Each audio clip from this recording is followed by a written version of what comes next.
had a question about the Moorish Science Temple of America. And I know we say that religion is relying on jinn, so I'm just curious on your views on the Moorish Science Temple. They claim that the Circle 7 is the seventh seal of Revelation. But given it's also a religion, is this something that I should follow?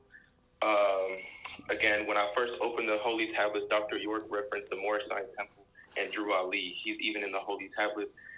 Now it's at the point where Wu-Sabat teaches one thing and the Moors teach something else. Okay, I got you. Right. So this is what you're referring to, right? The Holy Quran Circle 7. Again, to answer your question, follow Wu-Sabat. Come over to Wu-Sabat because we recognize these people like Noble Jew Ali, but the reality is that all of them, whether it's the Honorable Elijah Muhammad or Noble Jew Ali, who is this person here, right? Their foundation goes back to religion, you know, to the Arabs, and so they were able to raise us, and they're part of our family and our community that took you to a certain point in preparation for the master teacher Panda Babyanun coming.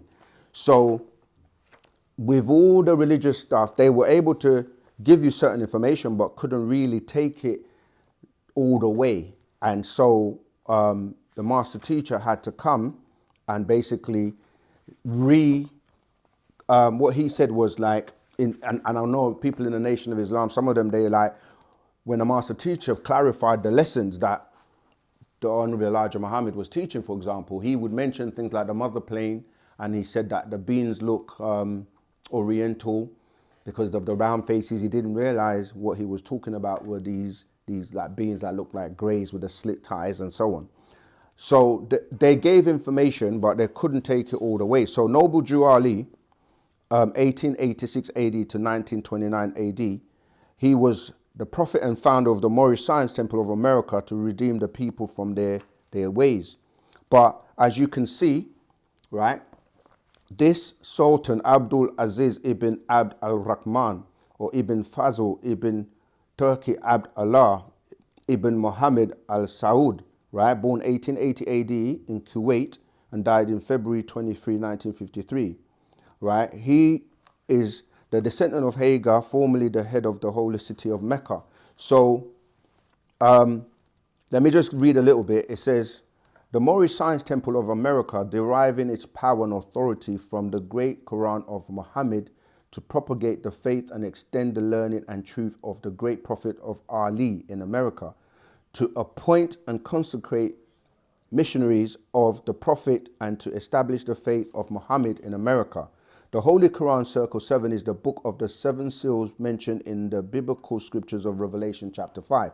This is what you're referring to. Prophet Noble Jew Ali divinely prepared these lessons through the guidance of Allah.